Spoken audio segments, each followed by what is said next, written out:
folks. We're still in Revelation chapter 13. And I can tell you that Wednesday evening we will still be in Revelation chapter 13. We only got like a few verses left. Trust me. You've been around long enough. You can talk a lot on one verse. I could spend the whole half hour or so on one verse if that's a challenge. No, we already know what you did. He can do that by Amen. himself. You need a Sammy Davis.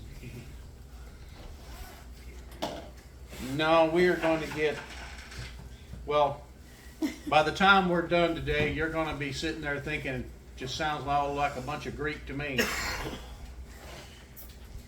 Okay, what's that? Uh-huh. Uh-huh. I know you're, because I had the Greek lexicon on my Sunday school table. I got it in the back of my book. Bag over here. Uh-huh. All right. Yeah, I believe we left off, as I recall, on verse 16. Now, before I get into that, I want to finish up one thought on this image of the beast that we looked at in verses 14 and 15, where we kind of left off at last Wednesday, before I get into verse 16. Now, we'll probably look a little more about that on Wednesday evening. But you'll notice in verses 14 and 15, when we're told that the false prophet will cause an image to the beast, the Antichrist, to be somehow constructed or produced, and that we're told that this image, this is in verse 15 by the way, would even be able to speak and cause as many as who do not worship the image of the beast to be killed.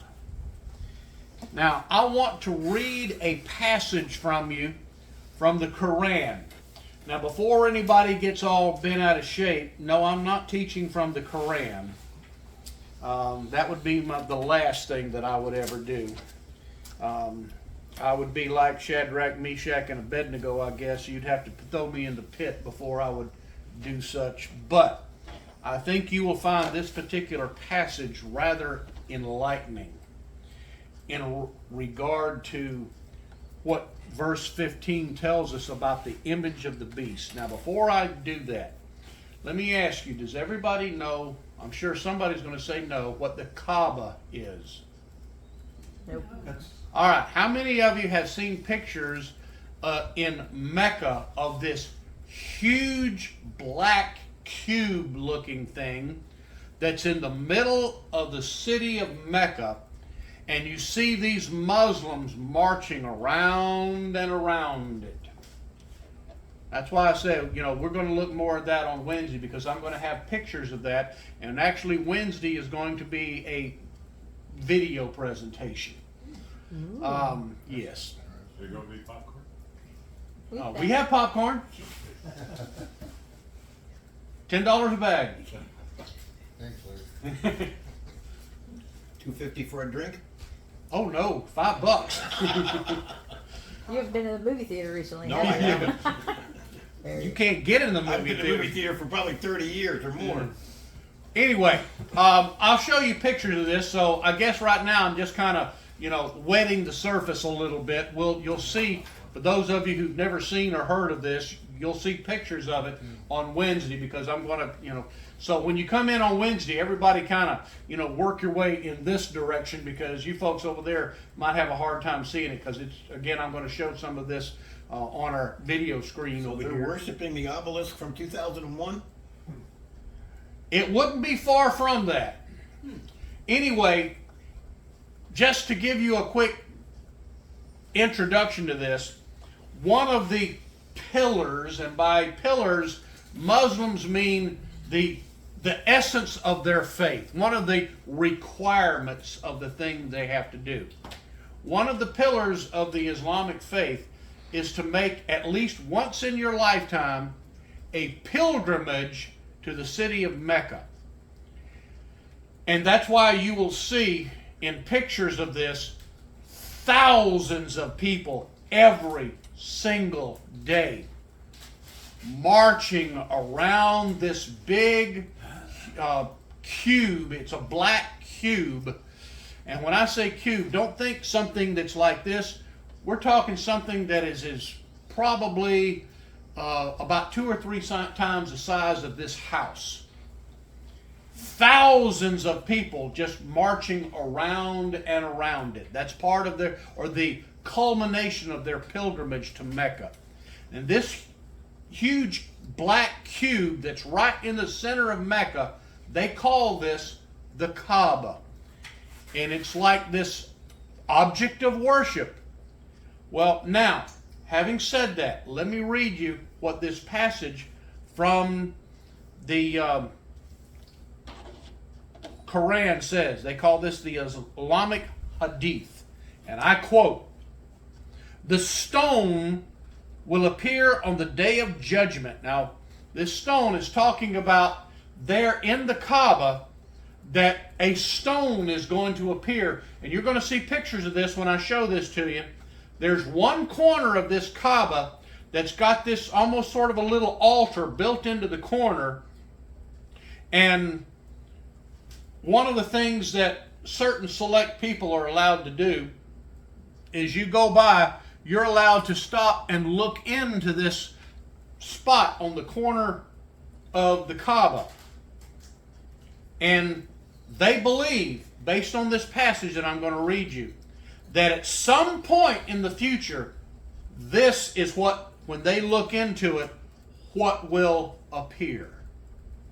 The stone will appear on the day of judgment with eyes to see and a tongue to speak, and give evidence in favor of all who kissed it in true devotion, but speak out against whoever indulged in gossip or profane conversations during his circumambulation of the Kaaba.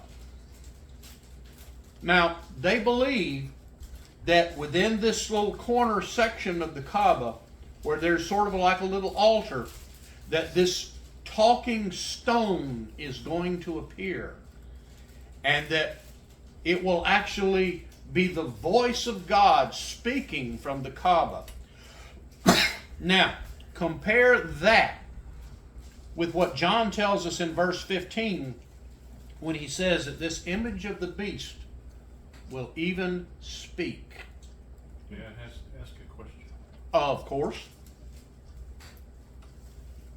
This could and very likely is purely spiritual, but how do you think, and what do you think about this computer-generated imagery and robotic stuff that's starting to... That's actually one of the things we discussed last Wednesday, that in view of where our technology is today, it is entirely possible that, and we've got the technology to do it now. We just don't know how far advanced some of that technology may be to produce robotics or a computer that is capable of thinking or speaking. I mean, already we've got computers now that you can speak to it and the computer will respond back to you. Just today I saw a headline, I didn't read the article, that Maria Bartiromo, one of the Fox News talking heads, did an interview of an AI chatbot. Uh-huh. So literally, they're far enough along now that news people are doing interviews of the artificial intelligence, the so-called artificial Been that way intelligence. for over a year now. Yeah, we're not far from them being able to create a walking, talking, apparent clone. Data. Did she mention what it talked about and what its thoughts were? No, I didn't read the article. Not good. If it destroy all humans, that's I'm going. There's a lot of rumors on how evil these things are, what they're becoming. Well- Did anyone ever hear about, the chatty gargoyle at Denver International Airport? Mm-mm. That's a new one. Go ahead, check Google, because I kind of vaguely remember that there was a statue that people would converse with Mm-hmm. at Denver Airport. I mean, it was animated and everything. whether, I didn't know whether it was, you know, if it's on the internet, it's true, but I didn't know if it was one of those or not. But check for later on, Chetty Gargoyle at Denver Airport, International Airport. I mean, it was pretty interesting. I look at some of this stuff as a fulfillment of Daniel chapter 12. You'll recall when we studied that, God gave Daniel a vision of what would happen in the future, and Daniel even admitted that he was just perplexed. He didn't know what to think about this stuff. And God's response to him was, don't worry about it. Just go on about your way. Mind your business. This prophecy is for those in the future, and that those in the future will understand it. And now here we are at a point where all of this stuff is coming into fruition, and we're looking at this and saying, I know how they could do that. Even 20 or 30 years ago, we would have read something like this and scratched our head, and we could see where certainly the possibilities were beginning to open up. But like when all of us were kids, we would read this and not have a clue how these things were going. We'd read passages talking about how the gospel is going to be shared with the entire world. Well, before the invention of TV and radio, people didn't have a clue. And now, not only we got TV and radio, we've got the internet. And now, as you said, now we've got AI, and computers that are on the verge of not only thinking for themselves, but I would venture to say if you get a computer to the point that it can think for itself, not just information, information in, information out, but where you're getting out more than what you're putting in, where the computer is able to start coming to conclusions and what have you. How much of a step is it from there to, the Terminator concept of self-awareness? Consciousness. It all comes down to how they're programmed. You look at those companies that are programming them, and they're not Jesus related. I guess it comes down to a question, is that a line that God draws? Are we capable of creating a consciousness, or can only God do that? Only God can answer that. Will he let us go that far? I've always thought that the devil might do that because it's going to be his counterfeit creation to what God did of us. And that's one of the things we need to keep, our possibility we need to keep in mind, that a lot of what, or I shouldn't say a lot, all of what we see the devil accomplishing in here is all a facsimile, a fake of what God has done.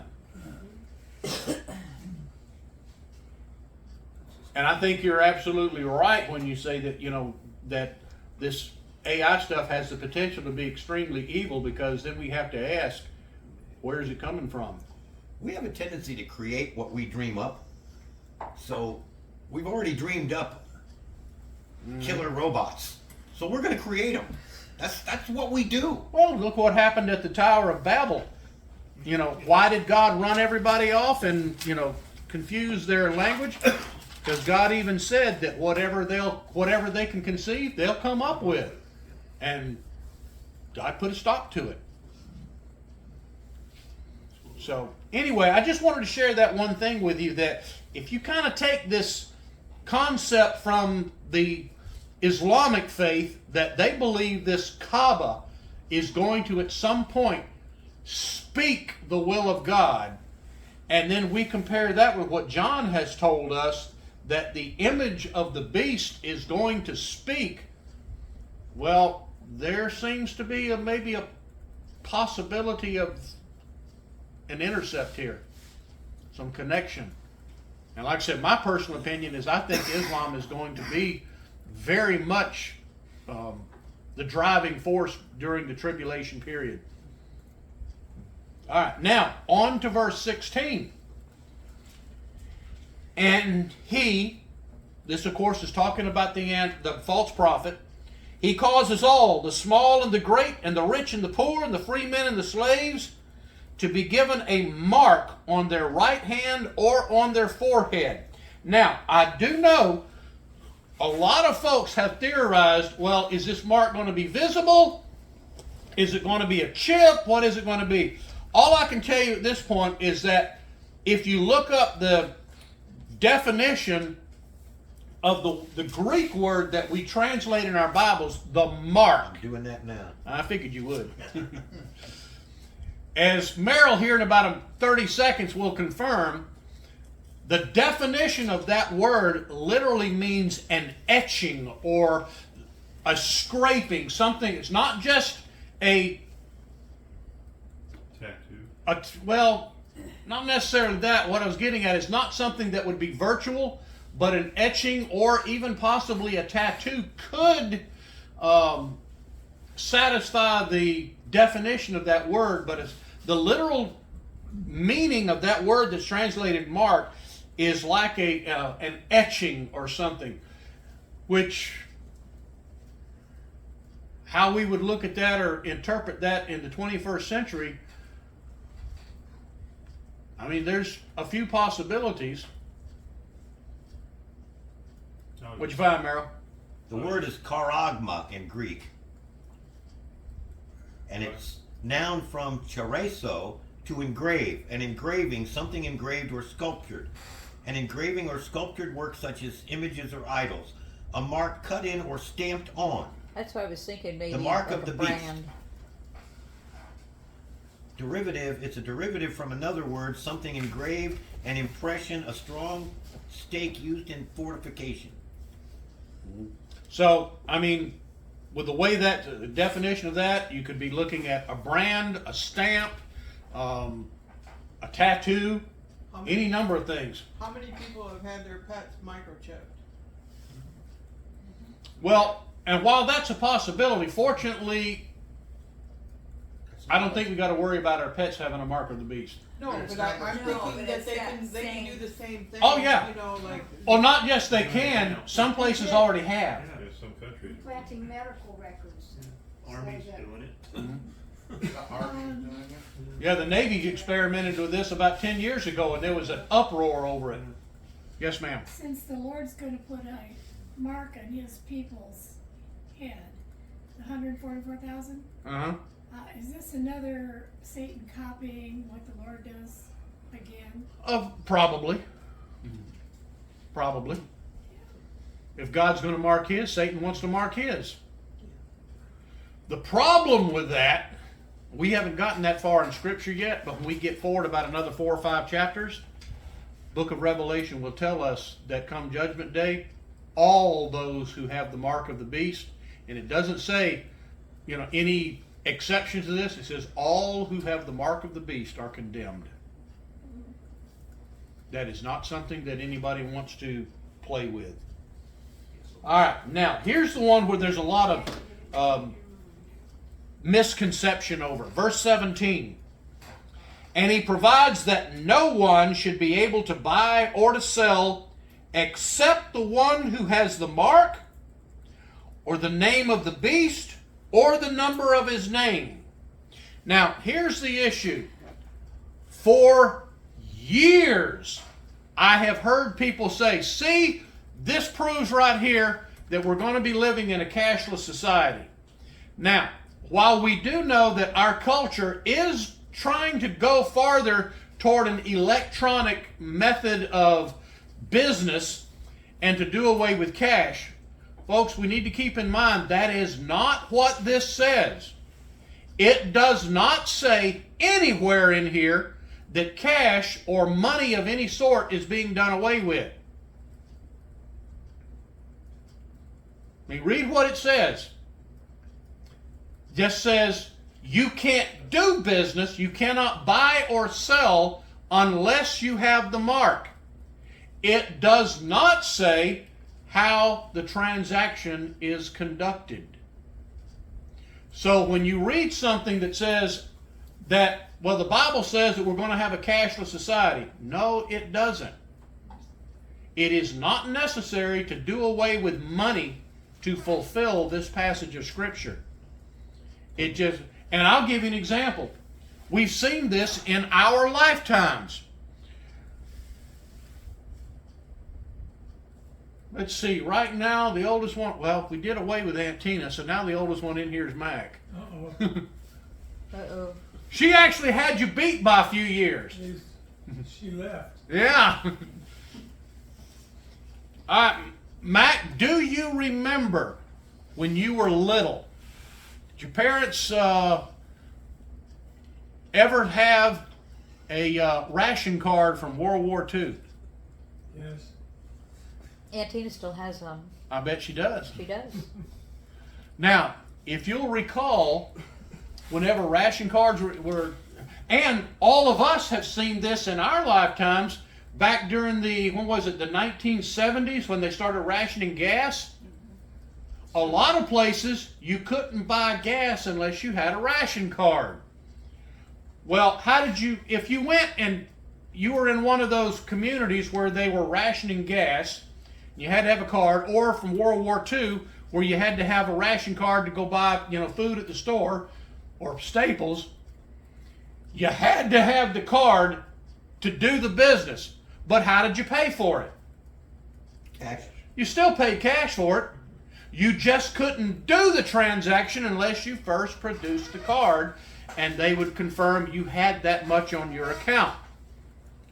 That's all this is saying. Now, does it necessitate that we don't do away with cash? It doesn't say that either. So yes, it is entirely possible that we could move to a cashless society. Our culture certainly wants to do that. But all I'm saying is that is not necessary for the fulfillment of this passage. All it says is that however the business is transacted, you can't do it unless you have that mark in the back of your right hand or in your forehead. You put enough fear in the person behind the counter, they're not going to give you the product when you hand them the cash and don't have that mark on your hand or your forehead. And I know a lot of times we don't even think about this because, well, most of us in here don't do that. We, some of us have, a couple do, but my point is that how many of us have ever worked in a store, or maybe at some point, I'm not going to ask for any true confessions in here, but you go in and you buy a 6-pack of beer or a package of cigarettes, and what is the first thing they're going to ask for? Show me your ID. You're still paying for it with cash, but guess what? No ID, no cigarettes, no booze. We've been doing that for years. Spray paint and glue. Spray paint and glue. And what is it? Cough syrup or Medicines. yeah, Certain medicines. certain medicines and what have you. No ID, no transaction. So this isn't anything new. All they're saying is that now the beast is introducing a new one, or a new form of identification that's somehow either embedded, stamped on, engraved, tattooed. Again, we don't know for sure, but it's on the back of your right hand or in your forehead. Why do you suppose there's an alternative method here? They're both blood vascular. Well, maybe. Some people don't. I bet you could. I bet you know some people this would apply to. Don't have a right hand. Don't have a right hand. What about Brenda said it first, actually. who said that? Brenda said it Yeah. first. Yeah. What if you go in and you're missing a right hand?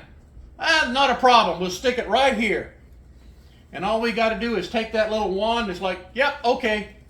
Don't the Hindus already do that? What about the The ones little that mark miss on the my forehead? Hey, but that's not what that's for. That's a cast mark. They're Democrats. No, they're not. hand? Hippocrates. Dem- Oh, thought you said Hippocrates. Oh, Missing a head. Is there a difference? Yeah, not much. It's not brain, it's head. What's that? I said it's not missing a brain, a Yeah. head, it's missing a brain in this country. I'm just saying, yeah. And Karen brought up a good point here earlier. You talking about having your pets chipped and what have you. Imagine what could, if this is some kind of a chip. And by the way, we don't know if it is. As I said, and as Merrill read the definition earlier, we don't know how this is going to be manifested. But we do know that chip technology is already available. And that little old thing, hardly any bigger than a grain of rice, you can put your medical records on, your banking records, your identification, everything anybody ever wants to know about you, and then some, on that tiny little chip. And imagine all you'd have to do is just walk up to the cash register, run your hand over it, or have the lady pick up her wand and go doop like this to your forehead, and she's got it. And yes, it would be possible for you to tie your bank account to that, and instead of having a debit card, you just, all right, how are you going to pay for this? They already do that with a tap on a phone. You just tap it and it's. I recall seeing one of the NCIS reruns from a long time ago where they were investigating some murder in a nightclub where all the scantily clad women are coming and not carrying purses, and they're having little microchips embedded in their forearm so they can pay their entry fee to the club as they walk in the door. I remember that. Without having to carry a purse and have a wallet. Yeah, and that technology is already available. And this was probably a 10, 15-year-old rerun. Now, let's look at another possibility. All right, as I said, this passage does not necessitate a cashless society. But let's just look at the possibility that that is the direction this leads us. Since we know that the banks and the Hippocrats and a lot of other folks want us to get rid of our cash, consider this. Now, if you boil it all down, I mean get down to the bottom line, if you want to classify sin in the world today, there's two types of sin, two types of crime. Can anybody name them? Nope. That would be just a specific example, but it would come under a type of crime. Felony or misdemeanor? Nope, I don't mean felony or misdemeanor. All right, I'll give you a hint. Covenant or pride. One, and this would also lead to murder, to kidnapping, all kinds of other stuff like that. Crimes of passion. What would be the other one? Premeditated. Well, that could still come under a crime of passion, or even the other one. Pride. Omission. The other one's a crime of greed. Why do people steal money? Greed. Why do they rob banks? Greed. Why do they kidnap people? Greed. Why do we murder people? Crime of passion, because I hate you, I got a disagreement with you. So if you boil everything down, you can classify crime, or sin, if you will, in one of two ways: greed or passion. Even the devil himself, in the pride that brought sin into creation, what was that? Yeah, but if you want to classify pride is a crime of greed. Agreed. Because the devil wanted something that wasn't his. And he said, I should be like God. That's a crime of greed. Now, looking at it from that perspective, greed or passion, if I fix the economic system so that there is no money, or even if there is money, I still can't buy or sell anything unless I got this thing in the back of my hand. Guess what? I have just eliminated all crimes of greed. Because, well, for example, and again, we're already, even without the mark of the beast, we're very close to being there now. How many of you, 50 years ago, if you went on a trip, you carried either traveler's checks or a pile of money with you? How about now? Debit card. 20, 30 bucks, maybe 50 if you're, if you're independently wealthy. But how do we pay for stuff now? Debit. Debit card. Now, if I know that if I see you walking down the street at midnight by yourself, and I'm thinking, I'll knock this guy in the back of the head and steal all his money. But what about if I know you don't have any money? It's all tied up in that thing that's embedded in your hand. And I can't exactly walk into the store and pull out my severed hand and say, well, I got this other guy's chip right here. Well, what's my motivation for knocking you off and stealing money that you no longer have? I don't like your face. Yeah. Well, that would be a crime of passion. How am I going to steal from the bank? How am I going to walk into the bank and hold the bank up because the bank doesn't have money anymore? It's all, and even now, when we're doing our banking, how many times do people go into the bank now and make a cash deposit? Rarely. I need to pause. The baby has been born as of 5/29. Yay! All right. Praise. Okay. And this was a boy, right? No, it's Willow Ray Collins. It's a girl. Oh, okay. Here, I thought it was a boy. Oh, must be Stan. Yeah, stands. I'm not sure I'm agreeing with you completely. Go because ahead. There's all kinds of electronic theft going on right now within that system we've already set up. Mm-hmm. There's all kinds of people who figured out how to satisfy their greed, their lust for more, Mm-hmm. and steal that paperless money from other people. Mm-hmm. And I don't disagree with you, but I'm thinking take it a step further. What would be the next step, and to do away with even that kind of crime, is to tie that to a chip or something that is intimately connected to you individually that cannot be stolen. See, now if I can steal from, like, if I can steal your Bitcoin, if I can snooker you on the phone and call you up and say, you know, oh, I'm your, you know, long lost granddaughter, and I've been arrested, or I've got, you know, something's going on, and I need you to send me some money. Deposit $100,000 in my Nigerian account, and you'll get $1 million back. And there you go, all those kind of things. Well, if I can no longer do that because, well, you got to have the chip to make even those kind of transactions, I may not eliminate it, but I've even made even that kind of crime very difficult. I've taken it up a notch. So now, having said that, at least painted the picture of the possibility of this. Now, take this back to the rapture. What kind of condition is our planet going to be in the day after the rapture? Chaos. Chaos. All right, people like us, for example, I'm not ashamed to say this. I'm not the only one in this boat, but Connie and I will probably be paying on this house until, you know, my hair's not only white, I'll probably be completely bald by the time we get this house paid off. I doubt it'll be that soon. It won't be that soon.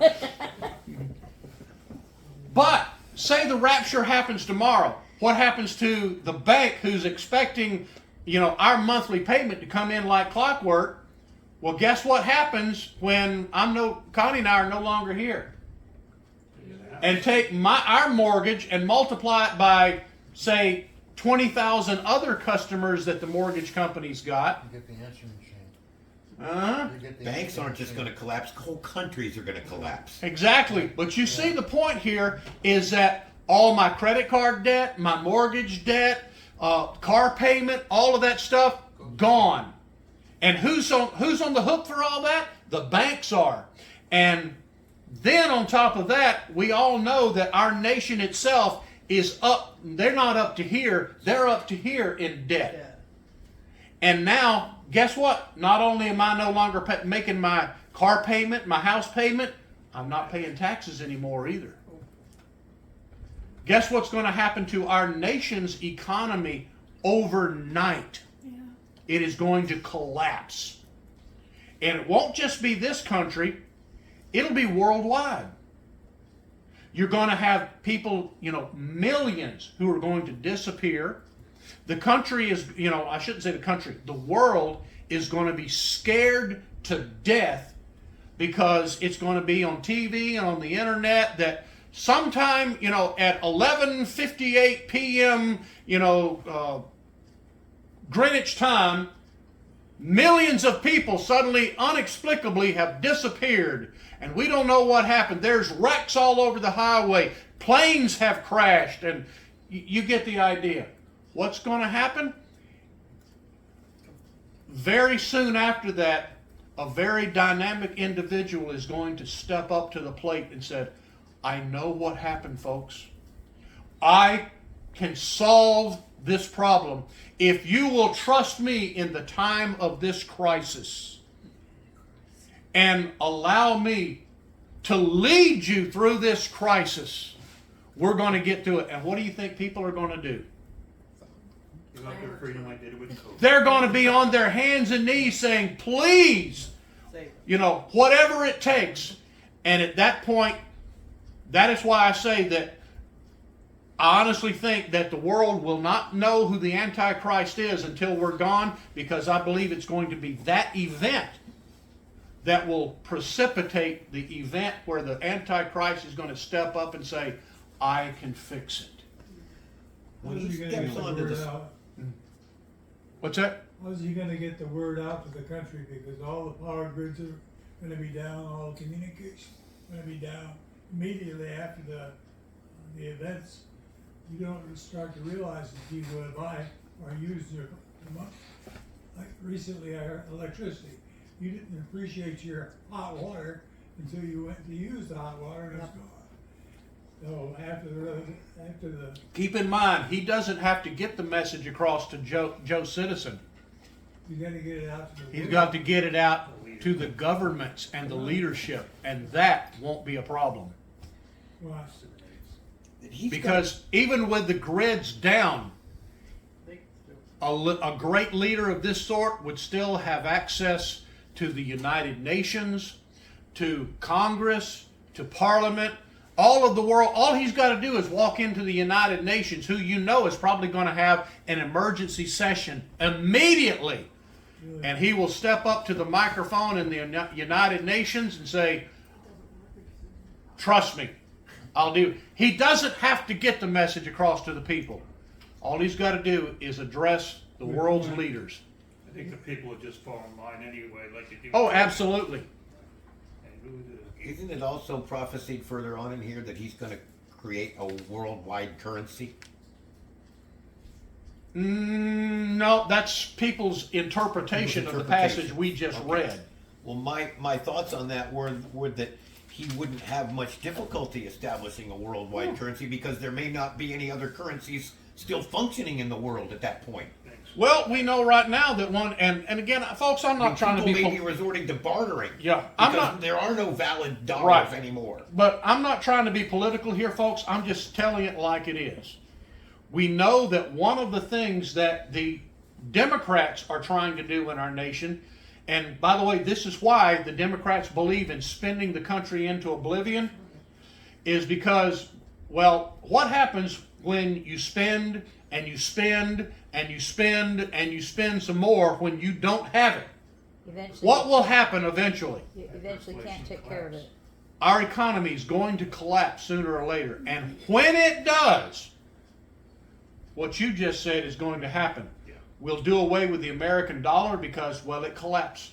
And the dollar compared to where we say, when I was a teenager, price of gas was what, 31, 32 cents a gallon? And now it's, what is it now? Three Three something? That is the degree to which the American dollar has gone from this to this in its buying power. And it's not just the dollar. We see the same thing with the euro, the British pound, the Swiss franc, Russian rubles, you name it. Monetary systems across the world are all experiencing the same thing. Because the Democrats in this country are not the only ones trying to accomplish this. There is a world, I'll get to you in just a second, Bonnie. There is a worldwide effort to bring economies of the free world to their knees with the intention that they will collapse. And once they collapse, they will be replaced with a world currency. Whether it's going to be an electronic currency, a paper currency, or something in the back of your hand. But that's a direction that we're already moving. Right. But anyway, let me make this last point, Bonnie. I haven't forgotten you. Point I'm getting at here is when this happens, that's going to be one of the solutions that the Antichrist will have, because at that point, currencies and economies worldwide are going to be in collapse.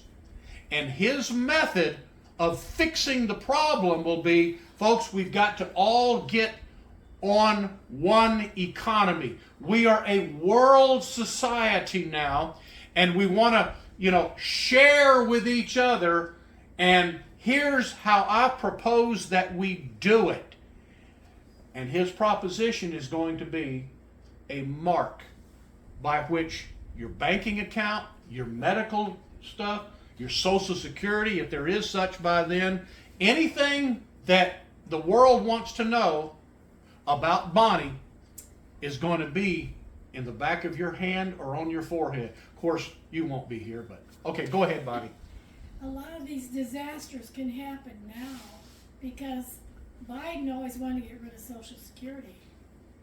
And if they can get rid of Social Security, even if your house is paid for, you can't pay for your insurance and taxes. Oh, yeah. You know, Can't or get rid of groceries. And food and He can't get rid of Social Security. That's a 'cause he needs that disaster money. right there. Well, he may not get rid of it, but he can bring it to the point that it collapses because of bankruptcy, and we're already just about there now. Yeah, They've been stealing out of that account. Oh, yeah. He blurted that out right in the middle of the debate. They, Mm-hmm. When we finally beat Medicare, Mm-hmm. beat him down. Yeah, this comes down to one thing, and you look, here's another contradiction in itself. The Lord gives you free will, and this is all about control. Mm-hmm. I mean, that's really what's.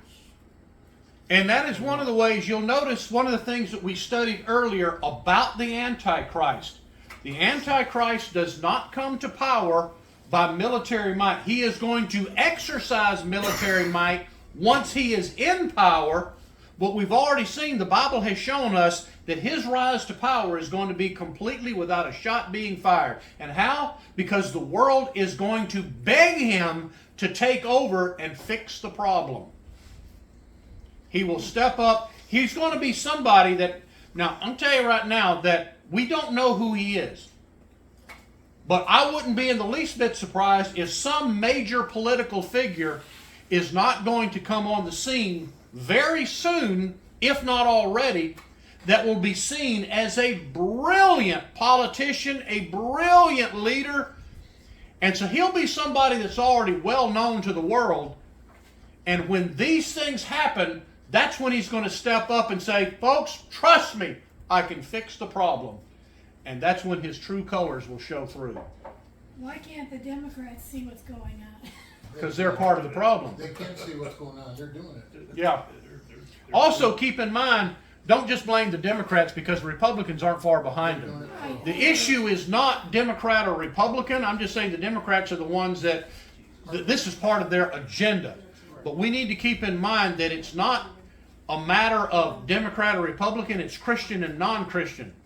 And most Christians, I am not by any means going to say all of them, but most Christians in our country today are either Republican or Republican leaning simply because the Republican Party is against abortion. There's, certain, First and Fourth, or what is it, Second Amendment rights and whatever that a lot of Christians are for, and so for that reason they tend to gravitate now toward the Republican Party. But it's not Republican or Democrat, it's Christian or non-Christian. And when the rapture happens, guess what? There aren't going to be any Christians left. Not at that point. There will be people that will come to Christ soon afterward, but not at that point. There's going to be a lot of Republicans left in Congress. Yeah. Oh, yeah. By the way, I saw here several, or I guess 2 or 3 years ago, I saw somebody that had posted on the internet their proposed political map of the United States, that they thought what the United States would look like just after the rapture. Every state in the country except for one was a blue state. Anybody want to guess what the one red state in the country was after the rapture? Washington, D.C. No, Washington is. It's all right. Utah. Washington. Yeah, the Mormons. Mormons. Yeah. Mormons. The one red state in the bunch. All right, the last verse in here. We'll grab that and we'll be done. Verse 18 says, "Here is wisdom. Let him who has understanding calculate the number of the beast, for the number is that of a man, and his number is 666. Now, I want to make one statement about that, and then Wednesday, that's what our focus is going to be. The number of the beast and the mark of the beast. What is it? That's why I said that this 3 verses are going to go pretty slow. Only point I want to make tonight before we call it quits. I've heard time after time people have said, well, the number of the beast is 666. Folks, no, it is not. If you read this in the Greek, it does not say 666. It is very explicit in the original Greek. It is 666. There's a big difference between 666 and 3 sixes. But I will make this point. Does anybody want to take a wild guess at what in Greek the number for 6 or what 6 is called in Greek? For example, like in English, it's S-I-X, 6. What's the Greek equivalent? You'll find it very interesting. Well, Hex. H-E-X. H-E-X. Yep. The Greek word for 6 is hex. Just a little interesting point there, folks. But anyway, again, keep in mind, the number of the beast is not 3 sixes. It's 666.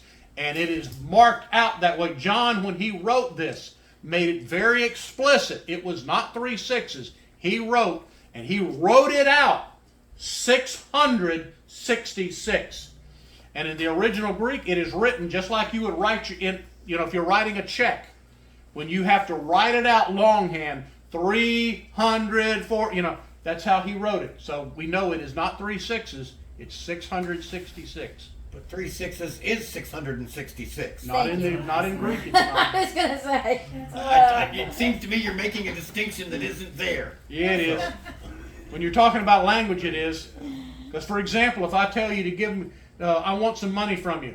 If I ask for $666, that's a whole lot different than give me 6. Now give me another 6. Now give me another 6. Or 666. One could be adds up to $6.66. $18. The other is 666. But it isn't written 6 space 6 space 6. It's written 666, which is read 666. That's But- how we read that number. All right, but that's not how John wrote it.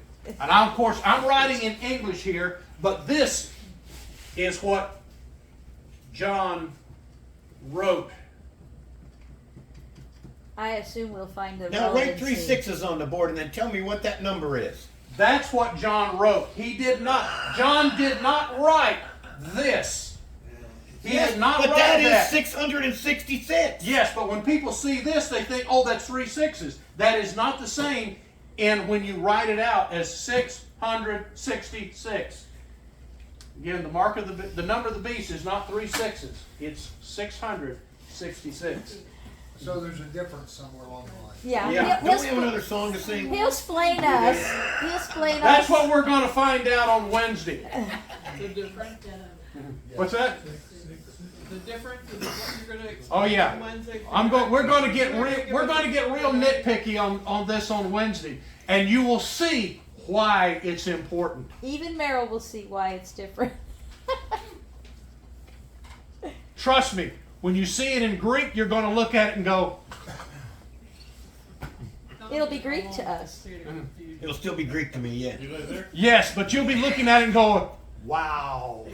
And you'll realize why it's not 666. All right, Mario.